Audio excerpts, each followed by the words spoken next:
Hi friends, good morning. నేను ఈరోజు బచ్చల కూర పప్పు పప్పు కడుక్కున్నాను, కుక్కర్లో వేసేస్తున్నాను. తర్వాత టమాటా, ఆనియన్స్, పచ్చిమిర్చి,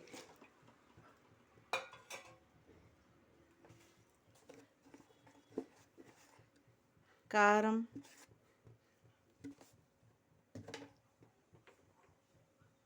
పసుపు,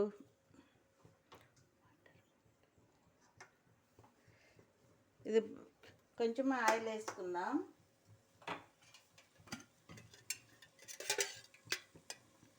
కొంచెం ఆయిల్,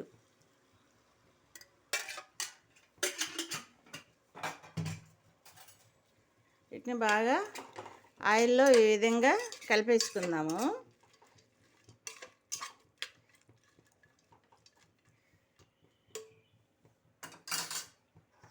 సన్నగా తరిగి పెట్టుకున్న బచ్చల కూర వేసేస్తున్నాను.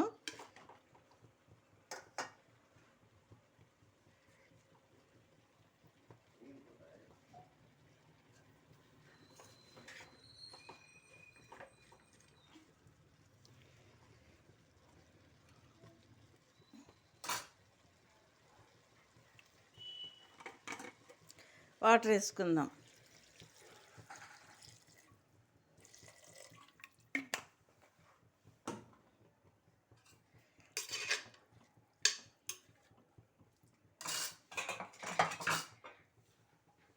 ఇప్పుడు మనం కుక్కర్ మూత పెట్టేసుకొని 3 విజిల్ రానిచ్చేసి ఆఫ్ చేసుకుందాం. ఏ పప్పు ఉడికిందండి మనకి.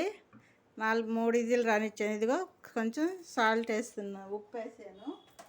ఇప్పుడు మనం ఈ పప్పు గుత్తి సహాయంతో ఈ విధంగా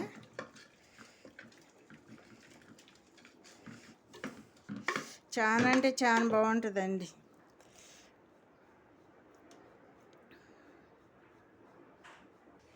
నేను చింతపండు వేసుకోలేదు కానీ చింతపండు వాటర్ పోసేస్తున్నాను. మీ ఆప్షన్ అండి. దీంట్లోనే పప్పులోనే వేస్తే వేసుకోవచ్చు చింతపండు. దాంట్లో చేసుకుంటే మనం కొంచెం పీసులుగా తగులుతుందని ఈ విధంగా నేను చూసి వేసుకున్నాను. ఇప్పుడు మనం దీన్ని పోపు వేసుకుందాము. మనకు పోపు గింజలు వేగినాయండి. ఆనియన్స్ వేస్తున్నాను, ఎల్లుల్లిపాయ,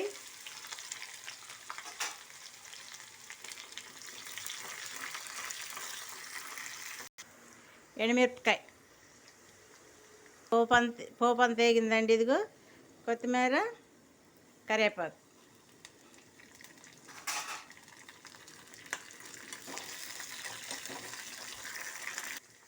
మనం ఇప్పుడు పోపు వేగిందిగా, దీన్ని తీసి పక్కకు పెట్టుకొని పప్పును పెట్టుకోవాలి.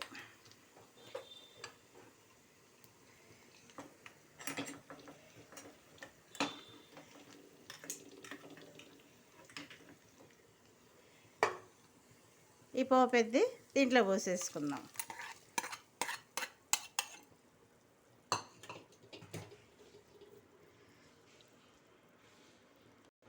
మనం చింతపండు ఇప్పుడే కదా వేసింది. దించిన తర్వాత చింతపండు పులుసు, ఈ పోపు, ఆయిల్ బాగా పప్పులకి దానికి పట్టేటట్టుగా ఒక 2 నిమిషాలు మరగబెట్టుకుందాము.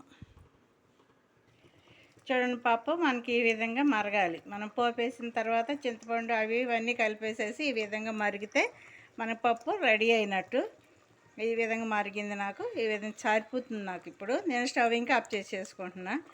బచ్చల కూర చాలా సలవండి, ఒంటికి బాగా సలవగా ఉంటుంది. బచ్చల కూర పప్పు వేసుకుంటే చాలా మంచిది, ఒంటికి సలవ చేస్తుందండి. నేనైతే ఇక్కడ చెట్టు చూసాను అనుకో, అడిగల్లా తీసుకొచ్చుకుంటా బచ్చల కూర. లేదేదో కనిపించలేదంటే తప్పనిసరిగా మార్కెట్లో తెచ్చుకుంటాను బచ్చల కూర. వీటిల్లో 2 రకాలు ఉంటుందండి. ఒకటి ఎర్ర బచ్చలు ఉంటుంది, ఒకటి తెల్ల బచ్చలు ఉంటుంది. ఏదైనా మంచిదే ఒంటికి, మనకి సలవ.